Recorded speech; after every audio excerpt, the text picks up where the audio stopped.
So, you definitely know about Afghanistan, how it's ruled by extremist groups and extremely oppressive towards women. So, in this video, I'm going to explain how it became the way it is right now, and I'm gonna debunk a lot of propaganda you might still believe to this day.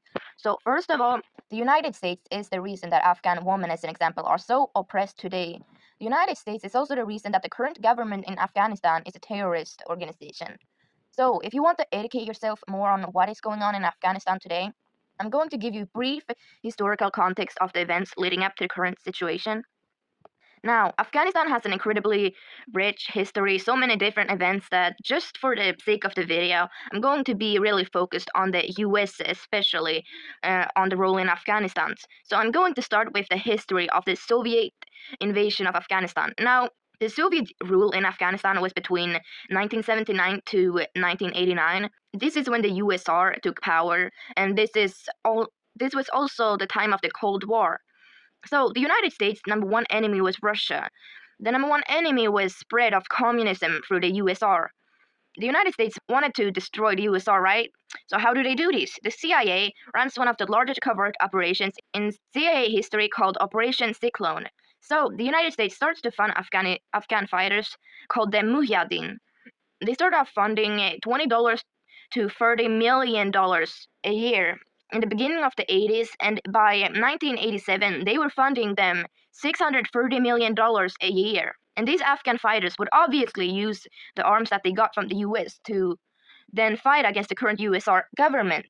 The Mujahideen actually at this time was held as heroes for fighting against communism in America.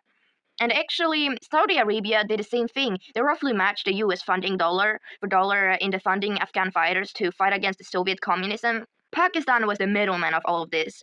They were responsible for taking the US funding and Saudi funding and distributing to the Mujahideen groups. So they chose the Islamic extremist groups to fund. They would take them and train them in Gulf-funded camps in Pakistan. In 1989, the Soviet Union collapses after failing to defeat so many insurgents. The United States wins, of course. They win the Cold War. The United States wins. So what do? They leave Afghanistan. That was their battleground, of course. And they didn't even have to clean up, just leaving Afghanistan in the dust with thousands of civilians dying. So that left the Mujahideen, the armed Afghan forces, with a shit ton of arms and shit ton of money. So what do the Mujahideen do?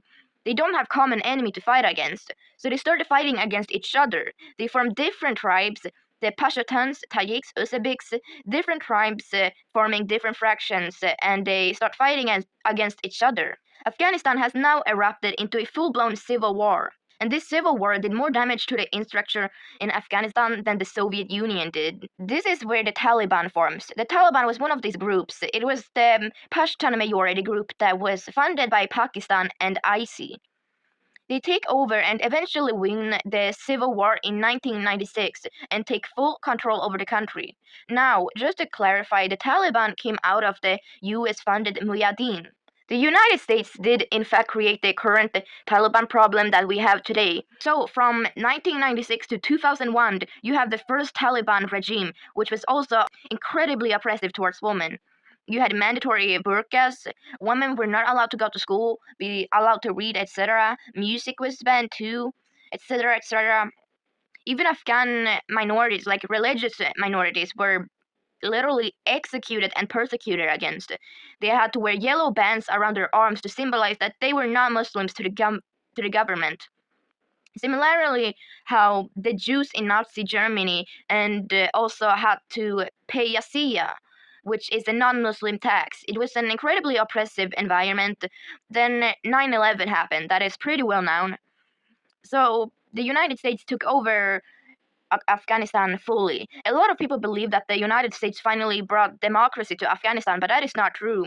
Not only did Afghanistan already have its own system of democracy called Loya Jirga, that is way older than the United States version of democracy. They had women have women's right way before the United States even considered it.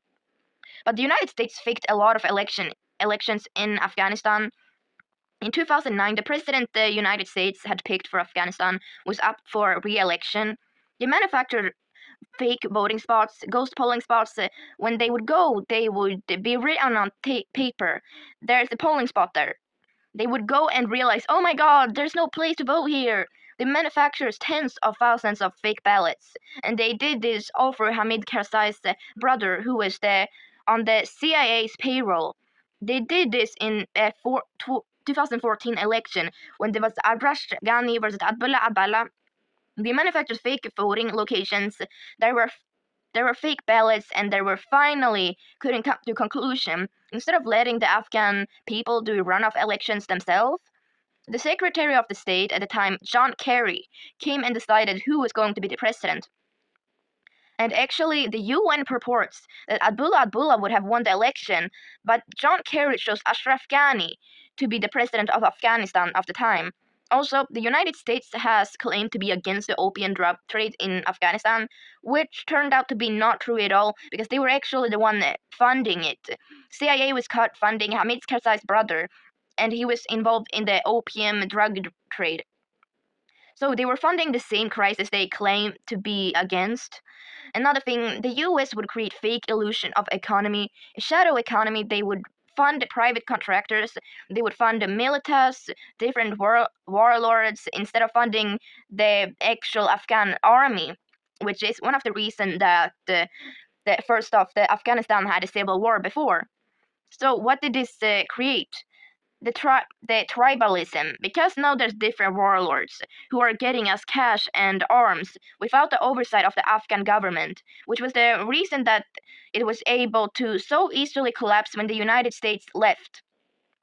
That's why the Taliban was able to take such power over Afghanistan, because the United States was still funding separate militaries, separate war groups in Afghanistan. They were never interested in strengthening the Afghan government at all so that it could stand up for itself. So the US is the reason the Mujahideen, which became the Taliban, which is the same Taliban that is oppressive women, religious minorities, etc.